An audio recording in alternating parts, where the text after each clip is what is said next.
Basilea, channel pendalaman Alkitab, studi teologi, dan podcast pelayanan oleh Pendeta Sony Santoso, Eskom, MTH. Like, subscribe, and share, dan selamat menonton. Salam sahabat Basilea, jumpa lagi di channel kita PA Basilea. Hari ini kita akan lanjut studi teologi masih di buku yang sama, Teologi Dasar 1, Dr. Charles Ryrie, penerbit Andi. Hari ini kita akan belajar sifat-sifat Allah. Di sini ada 14, tapi kita bagi jadi dua bagian. Kita belajar bagian 1 sampai 7 terlebih dahulu.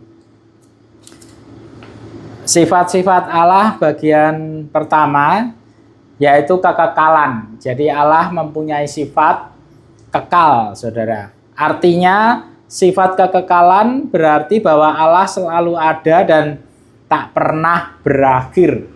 Jadi Allah itu selalu ada, tidak pernah tidak ada awal dan tidak ada akhir. Keberadaannya tak berujung pangkal baik ke masa silam maupun ke masa depan, tanpa berhenti atau terbatas yang disebabkan oleh rangkaian peristiwa. Jika Allah ada tanpa permulaan dan tanpa akhir, maka ia tidak pernah menjadi ada dan juga tidak pernah disebabkan untuk menjadi ada. Dia tidak berujung pangkal, selalu ada sendirinya. Jadi Allah itu kekal, tidak pernah tidak ada yang menciptakan Allah, tidak ada satu peristiwa di mana Allah diciptakan. Dan juga Allah tidak berakhir, tidak ada peristiwa di mana Allah menjadi hilang atau tidak ada. Kekekalan Allah dicerminkan dalam Mazmur 90 ayat 2. Dari selama-lamanya sampai selama-lamanya. Dan Kejadian 21 ayat 33, di mana El Olam, Allah yang kekal, datang dari bentuknya yang asli, yang berarti Allah kekekalan. Jadi Allah kita adalah Allah dari selama-lamanya sampai selama-lamanya. Dia adalah Allah yang kekal, Allah atas kekekalan juga. Sebuah percabangan yang menghibur tentang kekekalan Allah ialah keyakinan bahwa Allah tidak pernah atau tidak akan berhenti ada. Oleh karena itu kuasanya yang terus-menerus mengatur segala sesuatu dan segala peristiwa adalah terjamin. Karena Allah tidak pernah tidak ada, maka kuasanya dalam mengatur segala hal, segala peristiwa dalam dunia ini, dalam hidup kita adalah sesuatu yang terjamin. Allah tidak pernah tidur, Allah tidak pernah tidak tahu atas segala sesuatu yang terjadi. Allah itu kekal. Yang kedua, kebebasan. Sifat Allah yang kedua adalah kebebasan. Kebebasan di dalam Allah berarti bahwa ia tak tergantung dari makhluk-makhluk dan ciptaannya. Jadi Allah tidak tergantung dari ciptaannya atau yang lain. Allah tidak pernah menjadi lebih besar ketika kita memujanya. Allah tidak pernah menjadi lebih kecil ketika kita lupa menyembahnya. Allah tidak pernah berubah. Allah tidak bisa tidak pernah tergantung atas apa yang dilakukan ciptaannya. Tatkala Yesaya bertanya siapakah yang telah mengatur Tuhan atau mengajar dia sesuatu atau memberi petunjuk kepadanya, ia mengharapkan jawaban tak seorang pun. Karena Allah adalah bebas, yaitu tak tergantung dari makhluk ciptaannya. Apakah Allah dibatasi dalam suatu hal jika ia bebas? Jadi jika Allah itu bebas, apakah ada yang membatasi kebebasan Allah? Biasanya jawabannya ada. Bahwa Allah dibatasi oleh sifatnya sendiri. Jadi yang membatasi kebebasan Allah itu adalah sifat-sifat Allah itu sendiri. Misalnya sifat Allah suci, maka kesuciannya itu menahan dia untuk berdosa. Jadi saudara, karena Allah bebas, apakah Allah juga bebas berbuat dosa? Jawabannya tidak. Karena Allah punya sifat yang lain yaitu suci, sehingga sifat kesuciannya itu menahan dia untuk berdosa. Tetapi bagaimana kita bahkan dapat menggunakan kata larangan atau dibatasi dalam hubungan dengan kesempurnaan, tidak dapat ada keterbatasan dalam kesempurnaan. Karena bebas, maka Allah tidak berkewajiban apa-apa kepada kita. Karena Allah itu memiliki sifat bebas, maka Allah tidak punya kewajiban apa-apa pada manusia ciptaannya. Ia tidak harus melakukan apa saja bagi kita, kecuali ia memilih untuk berkewajiban. Jadi jika Allah memiliki kewajiban kepada kita, itu karena Allah memilih untuk melakukannya, bukan karena kewajiban itu sendiri. Jadi tidak ada kewajiban yang dapat mengikat Allah. Jika Allah melakukan itu berarti karena ia memilih melakukan itu. Ia tidak harus melakukan apa saja bagi kita kecuali ia memilih untuk melakukannya. Akibatnya kita tidak dapat menuntut dia. Jadi manusia tidak dapat menuntut Allah yang bebas itu karena tidak ada kewajiban yang harus dilakukan Allah tanpa Allah memilih untuk melakukan itu. Jika kita dalam lindungan Allah, jika kita dalam perhatian Allah, jika kita menjadi biji mata Allah, semuanya karena Allah memilih untuk mengasihi kita. Sifat yang ketiga adalah tetap. Tetap artinya Allah tidak dapat berubah dan karena itu tidak berubah. Ini tidak berarti bahwa ia tidak bergerak atau tidak aktif, tetapi sungguh-sungguh berarti bahwa ia tidak pernah tak tetap atau bertumbuh atau berkembang. Jadi Allah itu tetap, tidak berubah, dan ia tidak pernah tidak tetap atau bertumbuh atau berkembang. Allah adalah tetap. Perhatikan pada ayat pertama bagaimana Allah yang tetap menjamin keberadaan Israel dalam Maleakhi 3 ayat 6 dan Yakobus 1 ayat 17. Jika Allah adalah tetap, bagaimana dapat dikatakan ia menyesal? Lalu ada sebuah pertanyaan, kalau Allah itu tetap, kenapa bisa dikatakan Allah menyesal? Nah, ini masalah penggunaan antropomorfisme. Antropomorfisme ini mengartikan apa yang bukan manusia di dalam istilah-istilah manusia. Jadi menyesal yang disematkan, yang dituliskan untuk Allah itu sebenarnya antropomorfisme. Kita berpikir penyesalan seperti manusia, tapi itu berbeda karena Allah itu tetap. Ketidakberubahan Allah memberikan penghiburan dan jaminan bahwa janji-janji Allah tidak akan gagal. Jadi karena Allah tetap, maka dia juga setia. Sehingga janji-janjinya kepada kita tidak akan gagal. Ketidakberubahan mengingatkan kita bahwa sikap Allah terhadap dosa misalnya tidak berubah. Demikian juga sikap Allah terhadap dosa juga tidak berubah. Oleh karena itu Allah tidak pernah dibujuk atau dikompromikan untuk berubah terhadap dosa misalnya, saudara, atau terhadap apapun. Jadi Allah, sifat yang ketiga adalah tetap.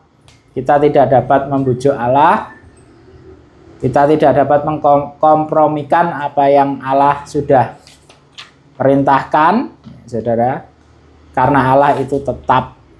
Allah tidak menyesal seperti penyesalan yang dirasakan manusia. Lalu yang keempat, tak terbatas. Tak terbatas. Tak terbatas berarti bahwa Allah tidak terikat atau terbatas. Ia tidak mungkin dibatasi oleh alam semesta atau ruang waktu. Tetapi itu tidak berarti bahwa entah bagaimana ia terpencar melalui alam semesta, sebagian di sini dan sebagian lain di sana. Allah tidak terbatas, tidak dibatasi ruang dan waktu, tapi itu bukan berarti Allah terpencar-pencar, sebagian di sini, sebagian di sana.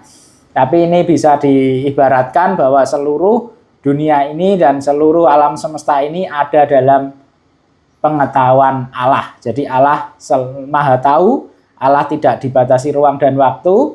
Jika ia ada di sini, ia juga ada di tempat lain. Itu bukan berarti ia terbelah-belah, tapi semua ini di dalam cakupan tak terbatasnya Allah. Jadi Allah kita adalah Allah yang tidak dibatasi ruang dan waktu. Yang kelima, kesucian. Berkenaan dengan Allah, kesucian berarti tidak hanya bahwa ia terpisah dari segala sesuatu yang najis, tetapi juga bahwa ia nyata-nyata bersih dan karenanya berbeda dari semua yang lain. Kesucian Allah yang mutlak dan halus itu berarti bahwa orang berdosa harus dipisahkan dari Dia, kecuali ditemukan suatu jalan untuk menjadikan mereka suci. Jadi karena Allah suci, maka kesucian Allah itu membuat orang berdosa, saya dan saudara, harusnya dipisahkan dari Allah, kecuali ditemukan suatu jalan untuk menjadikan kita suci. Dan jalan itu telah tersedia dalam karya Yesus Kristus. Jadi saudara, kita tidak bisa menjadi suci karena kehidupan kita, karena perbuatan kita sendiri, tapi kita disucikan karena Allah memberikan sebuah jalan untuk menyucikan kita, yaitu bagi mereka yang percaya pada karya keselamatan di dalam Yesus Kristus Tuhan. Suatu gambaran yang tepat tentang kesucian Allah seharusnya menjadikan orang percaya peka terhadap dosanya sendiri. Yang kelima tadi kesucian, dan yang keenam kasih. Kasih mencari kebaikan bagi objek yang dikasihinya. Jadi ciri utama kasih adalah kasih itu mengutamakan atau mencari kebaikan bagi objek yang dikasihinya, bukan keuntungannya sendiri. Jadi kalau dalam hal percintaan, bedanya kasih dengan nafsu seperti itu. Nafsu itu kan ke arah kebutuhannya sendiri, tidak peduli mencelakakan orang lain. Tapi kalau kasih, dia akan mencari objek, mengutamakan kebaikan bagi objek yang dikasihinya. Hal ini berarti tidak ada unsur mementingkan diri sendiri di dalam Allah sebagaimana ada di dalam manusia. Jadi di dalam Allah itu karena dia kasih, maka tidak ada unsur mementingkan ego, diri sendiri ya saudara. Jadi kasih ini berkebalikan dengan ego. Orang yang egois berarti orang yang belum mengasihi. Alkitab secara langsung menyatakan bahwa Allah adalah kasih, 1 Yohanes 4 ayat 8. Hal ini tidak bisa dibalik, berarti kasih itu Allah, tapi Allah itu kasih, tapi tidak bisa dibalik berarti kasih itu Allah. Tidak saudara, karena kasih ini adalah salah satu sifat Allah. Allah yang kasih adanya mengizinkan dirinya mengasihi orang berdosa, itulah anugerah. Allah mengizinkan dirinya yang Maha Kasih itu untuk mengasihi orang-orang berdosa seperti saya dan saudara juga. Nah, ini yang dinamakan anugerah.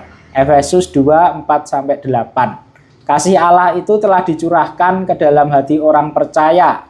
Roma 5 ayat 5. Dalam percobaan Allah menunjukkan kasih-Nya kepada anak-anak-Nya.